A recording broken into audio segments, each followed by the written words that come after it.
The bosses in Assassin's Creed Valhalla are amazing. That was one of my biggest takeaways from the recent play session. All of them were challenging, different, and most of them completely missable if you do not explore the world. In this video, I want to take a closer look at what makes these encounters so awesome, touch on a new healing mechanic that I'm not really a fan of yet, and talk about some other info I learned from my recent interviews. A like on the video would be super appreciated.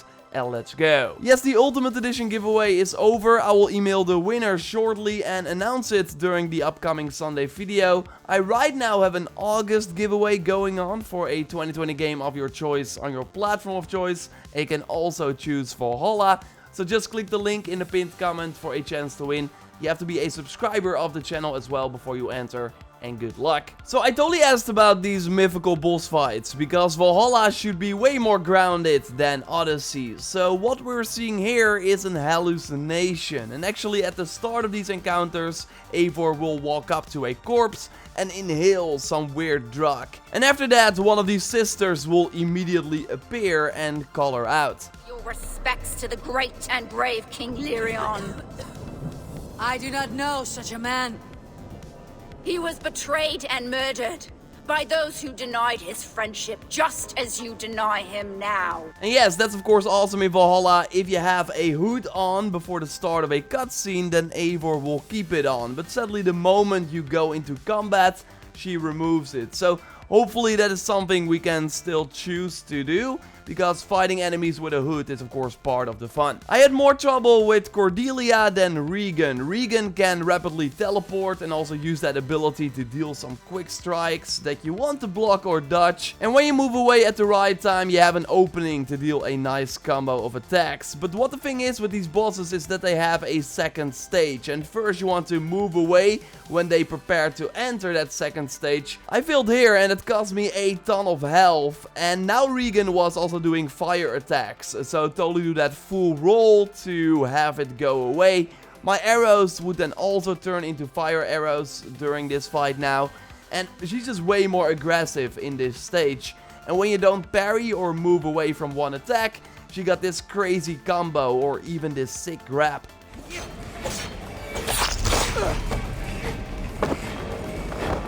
Luckily there was an opening after this attack, and then I could do the dive of the Valkyrie's ability to finish the job. And then a few interesting things happen here. So you get Regan's dagger, and this is sadly not a weapon that you can use, but more a trophy, something I was able to sell. But there will still be weapon or gear rewards, but from the full quest line in the final game, because both sisters are namely part of a bigger story, something that has to do with King Lyrion, a king who seemingly lived before the game takes place.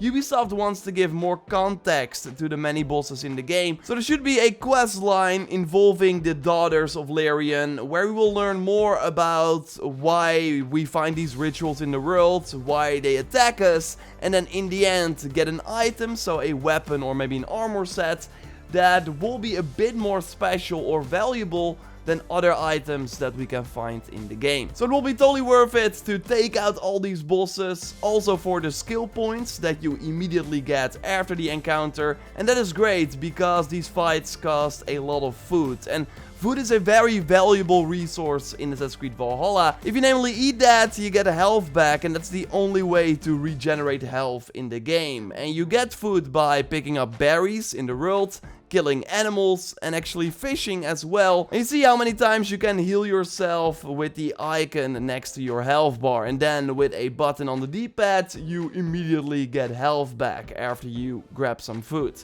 So that is awesome that you do not have to wait during combat to regenerate health, because Eivor will simply not regenerate health at all. The downside of this system is though that you always have to look for food before doing more challenging encounters. Luckily there will be quite some berries near the boss area, and that is cool that also during combat you have to look for these plants and then quickly grab them to stay alive. But the whole preparing for these big encounters is super forced and can take quite a while, especially if you are not really a skilled player and get hit a lot, meaning that you will be constantly looking for food in between fights.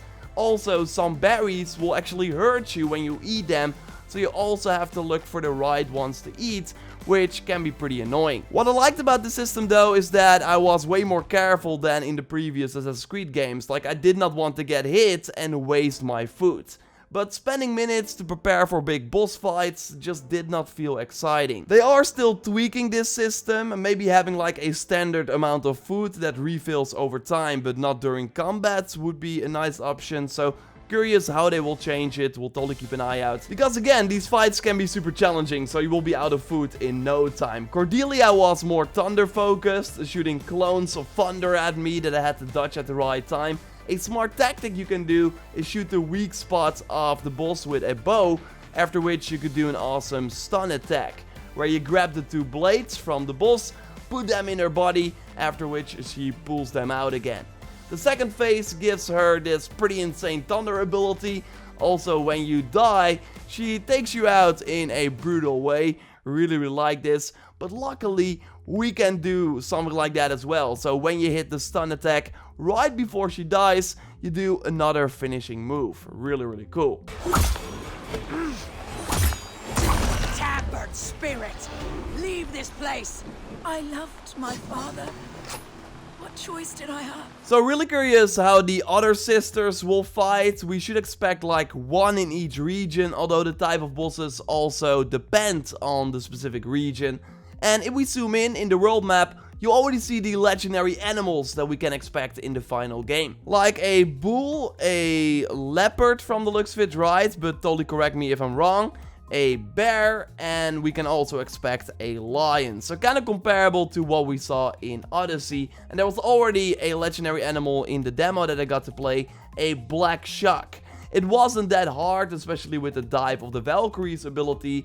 So these fights overall will be more grounded and also melee focused, of course. And then you will also have these more cinematic moments that we did not really see in Odyssey. So that's why I like the bosses in Valhalla a lot as well. Kill this hound and you get its head that you should be able to sell too, I think. And we also got a ton of leather that you can use to upgrade your gear.